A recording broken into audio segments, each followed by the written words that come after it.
If you like this video, why not subscribe?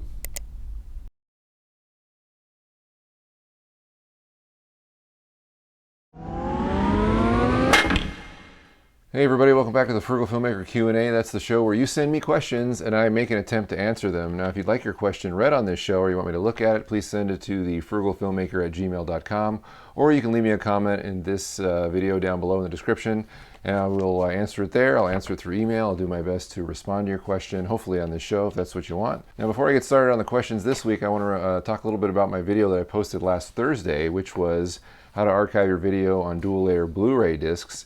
And apparently me posting that video was kind of like kicking a hornet's nest, because I got all kinds of comments in the description of that video about how dangerous it might be to archive your video on a Blu-ray or a DVD or any sort of disc format because of the inherent danger, the fragility of that format. And all those comments are really good. In fact, if you're interested in archiving any kind of footage, I recommend you go back to that video and read those comments, because there's all kinds of great ideas that were brought up because of that video. So that is a good thing, even if maybe the method I pointed out wasn't the best way. And looking at it again, it sort of sent me on different avenues of research, and I read some stuff that people were referring to, such as NAS storage or network attached storage, which is a kind of a cool idea but somewhat expensive.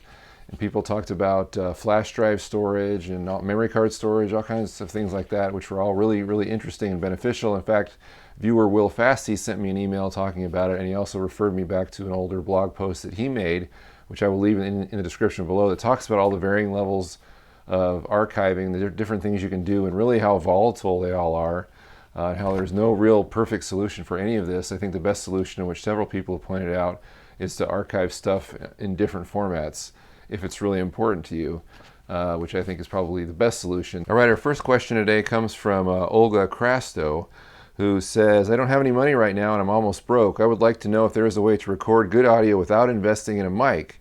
Somewhere on YouTube I heard that I could just use my phone's mic. Even if I do use the audio from the mic on my phone, how do I hide it in the shoot? Well, the simple answer when you say, Olga, is there a way to record good audio without investing in a mic? The answer is absolutely not.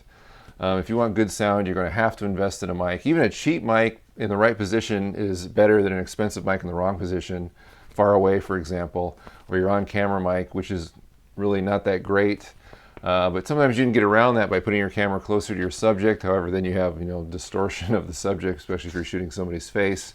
So I highly recommend that if you've invested in a camera and you want sound, you should invest in a mic. It's equally as important. The sound or audio is equally as important as the video or picture, in my opinion.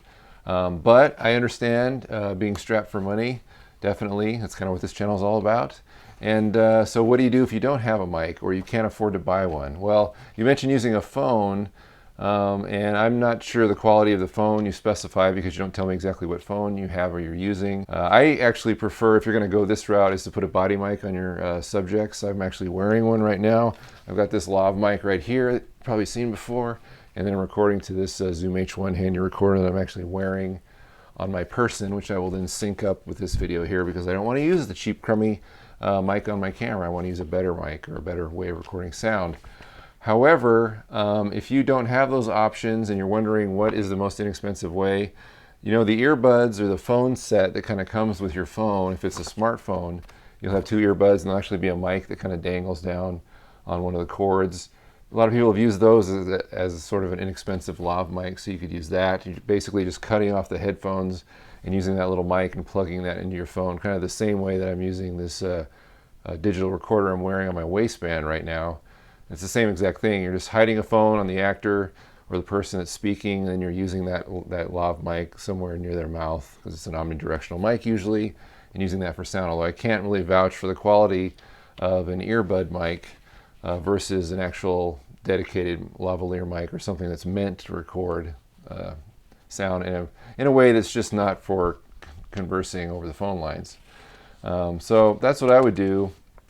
Again, if you can scrape the money together and get some kind of a microphone, some kind of a boom mic is best for recording dialogue, because that's what it's made for. You can get those for like $30, and granted, they're cheap and they're not very good. And I personally use a Sennheiser ME66, which I've had for over 10 years now, and it's just rock solid. And it's not even the most expensive mic you can get. It is expensive. It runs, well, when I got it, it was about $300. I think it's even more now. But you want some kind of a boom mic because they're made to record sound. They're made, they're made to point down at your actor's mouth or point up if you have to. But that long throw pattern is good for recording dialogue. Plus, then you avoid also clothing noise compared to a lav mic. Or if an actor is wearing a lav mic, they might hit it, or their clothes might rustle or whatever. A boom mic, it's much easier to control in that kind of environment. So your actor's free to do whatever they want, and they don't have to worry about hitting a microphone. Our next email comes from Peter Conway, who says, he talks about this video that he's going to do, and he says, I was hoping you might be able to give me some tips on artificial outdoor lighting that will give the effect of the fire glow and still give us light to film. So I'm guessing from your email, Peter, that you want essentially a fire effect, or like people sitting around a campfire and you want their faces illuminated by something that's supposed to look like a flame. The first thing that comes to mind, if you recall a few videos back when I did one of these Q&A shows, I went to a post-Halloween sale and I got a lightning simulator. And it's basically a box where you plug your lights into, and there's a microphone on the end of the simulator, and it blinks the lights according to the audio that's coming into the microphone. And actually figured out a way to use that, a better way to simulate lightning instead of using a soundtrack or actual audio. It's a great way to make practical lightning effects. And at the same time, I think it can also be used or tweaked to make practical fire effects, or just the illumination on someone's face, which is supposed to come from kind of a randomly flickering flame.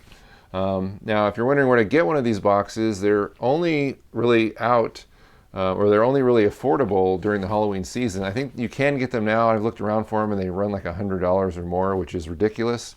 However, the basic idea of that is a color organ, what's called a color organ. You can get one of these kits from Electronics Goldmine. It costs about $10 with $5 or $6 to ship it. It's a single channel color organ, which means you can plug about 200 watts worth of lights into this, and you just have to assemble it. It's a little circuit board with some components that you have to solder into place, but it's only like 3 or 4 of them. And then there's a power cable and a plug that you can also use. I'm going to modify this a little bit in a future video and show you how to make your own lightning simulator, and as a result make your own fire simulator. This is fire as far as campfire simulator.